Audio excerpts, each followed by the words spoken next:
안녕하세요. 성경 통독을 돕는 바이블 가이드입니다. 오늘은 마태복음 18장부터 20장까지입니다. 여러분은 혹시 입사 연도에 따라 서열이 정해진 회사에 다니신 적이 있으십니까? 제 주변에는 그런 친구들이 많이 있었습니다. 자기보다 한 해라도 먼저 들어온 선배가 있으면 절대 그보다도 앞서 걸을 수도 없고 엘리베이터도 나중에 타야 합니다. 나이도 상관없습니다. 입사 연도가 기준입니다. 혹시라도 나중에 들어온 후배가 직급이 높아지면 선배는 후배의 편한 처신을 위해 용퇴하는 조직입니다. 천국은 그런 곳이 아니라고 예수님은 말씀하십니다. 자신이 누구라고 밝히신 예수님은 제자들을 준비시킵니다. 예수님의 길은 뒤바뀐 길입니다. 끝없이 용서하되 잘못된 것은 가르치라고 하십니다. 예수님은 베드로가 고백한 믿음의 반석 위에 교회를 세웁니다. 그 교회에서 할 일을 가르쳐 주십니다. 죄 지은 형제에게 그 잘못을 알려주라 하십니다. 그리고 죄는 용서해 주라십니다. 왜냐하면 우리가 이미 1만 달란트의 빚을 탕감받은 자여서입니다.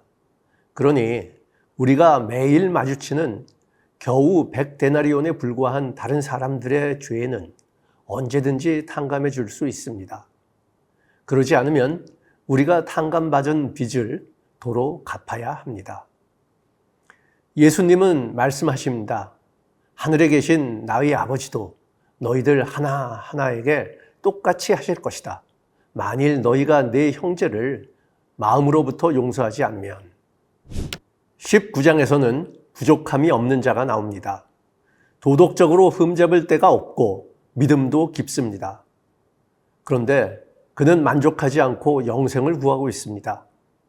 예수님은 자상하게 길을 가르쳐 주십니다. 하나, 결국 그 길을 따르지 못합니다. 우리가 처한 상황이 바로 예수 따르는데 가장 큰 장애가 됩니다. 재물이 장애입니다. 많으나 적으나. 명예가 장애가 됩니다. 높으나 낮으나. 권력이 장애가 됩니다. 크나 작으나. 왜냐하면 예수님 따르는데 가장 큰 장애물은 바로 자기 자신이기 때문입니다. 그런데 우리는 종종 이 명예, 이 권력, 그리고 이 재물이 바로 자기 자신이라고 생각합니다. 예수님 따르는 길은 이래서 어렵습니다. 나중된 자 먼저 되는 하나님 나라를 예수님은 포도밭 일꾼의 품삯 주는 주인과 같다고 하십니다. 일꾼들에게 일당을 한 데나리온씩 주기로 정했습니다. 아침부터 저녁까지 일한 자에게 한 데나리온 주었습니다.